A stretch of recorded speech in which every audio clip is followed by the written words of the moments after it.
ఈ అన్నయ్య వీళ్ళకు కొన్ని బియ్యం తీసుకొచ్చి ఇచ్చిండి. ఈ పచ్చ కవర్లో అన్నయ్య 15-20 కిలోలు. ఇక్కడ ఒరిస్సా నుండి సుబాబుల తోట కట్ చేయడానికి లేబర్ వచ్చారు. వాళ్ళు చూడు బయటనే వంట చేసుకుంటున్నారు. ఒక ప్లాస్టిక్ కవర్ని కింద మీద కప్పుకొని ఒక డేరలాగా ఏర్పాటు చేసుకొని ఒక ఇల్లులాగా ఏర్పాటు చేసుకొని ఇంట్లోనే ఉంటుండ్రు. పొద్దంతా బయట పనిచేసి వచ్చి ఇక్కడనే జీవనం గడుపుతుండ్రు. వీళ్ళ ఏదైనా ఇబ్బందులు ఉన్నాయి ఎట్లున్నాయి ఒకసారి అడిగి తెలుసుకుందామని మేము ఇక్కడికి వచ్చినాం. అదే కలుద్దామని అయితే పిలవంగానే వచ్చాను. పేరు రాంబాబు అంట. ఎక్కడ అడగగానే ఒరిస్సా మాల్కనగిరి జిల్లా గ్రామము బాల్యగూడ నుండి వచ్చాము అన్నారు. మొత్తము 24 సుబాబులు నీలగిరి కటింగ్ చేయడానికి వచ్చినాము. వచ్చి దాదాపు 17 రోజులు అవుతుంది. మేము మాత్రమే యువకులు వచ్చాము. మొత్తం ఇంటి దగ్గర ఉంటారు. ఇంతకుముందు అంటే ఈ సమయంలో అక్కడ పని లేదు, ముందు ఉండేది. ఇప్పుడు అన్ని ఫ్రీ అయిపోయింది. ఇప్పుడు ఖాళీగానే దగ్గర పిల్లలు చూసుకుంటూ ఉంటారు. మా గ్రామాలు చిన్న చిన్న పల్లెలుగా ఉంటాయి. 20-30 ఇల్లులు ఒక గ్రామంగా ఉంటుంది. టన్ను హిసాబు ఉంటుంది. కూలి టన్నుకు వచ్చేసి 650 రూపాయలు ఉంటుంది. ఇక్కడ మాకు బాగానే అనిపిస్తుంది, కానీ పెద్ద పెద్ద ప్లాట్లు లేవు కటింగ్ చేయడానికి. ఇక్కడ పని కొంచెం తక్కువగానే ఉంది. వేరే కాడికి తీసుకెళ్తామన్నారు. మేము ఇంటికి నెల 15 రోజులకు ఒకసారి ఇంటికి వెళ్తూ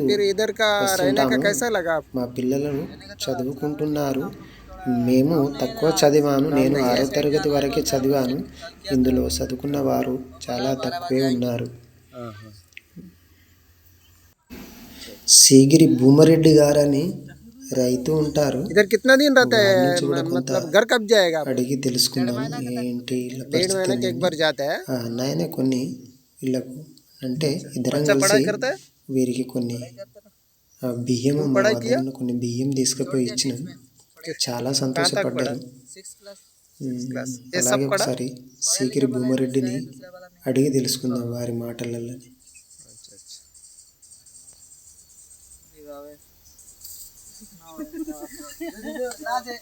వీళ్ళంతా ఎంత ఎంజాయ్మెంట్గా ఉంటారు. పని లేదన్న వాళ్ళకు వీళ్ళని చూసి నేర్చుకోవాలి. తోటలు శ్రమే ఆయుధంగా నీలగిరి కడి చేసుకుంటా జీవనం కూడా చాలా స్పీడ్ చేస్తారు.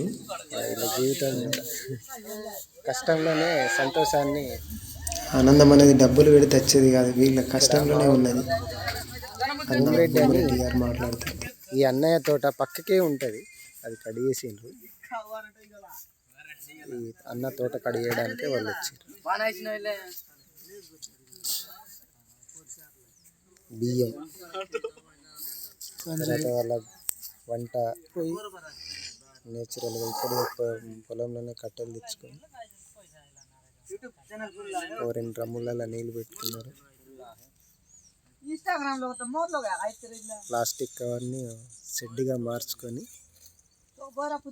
పక్కకి కట్టెలు వేసుకున్నారు.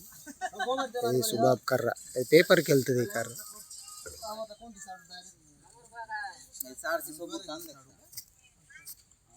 ఇది ఇలా జీవన విధానం. వీళ్ళు ఎన్ని రోజులు మీ దగ్గరికి వచ్చి? 5 రోజులు అవుతుంది. మంచిగా పని చేస్తారా?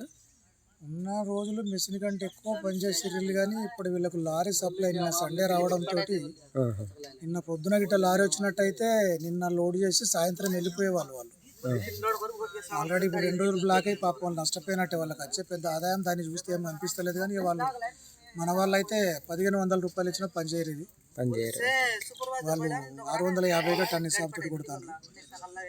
నేను చూసి వాళ్ళని అరే మిషన్లు తెచ్చుకుంటే మీకు అలకగా ఉండు కదా అంటే, సార్ చూడండి మేము ఇది మిషన్ కంటే ఎక్కువ ఫాస్ట్ వర్క్ అయితే అంటే మేము కూడా షాక్ అయిన వాళ్ళ కొట్టుకు చూస్తే.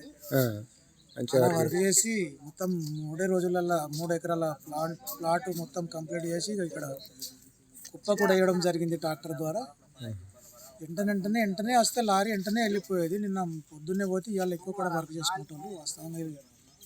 సరే వాళ్ళు బండి అందకపోవడం వల్ల ఇవి ఇక్కడ ఆగిపోయింది. అది వల్లే కొంచెం ఇబ్బంది.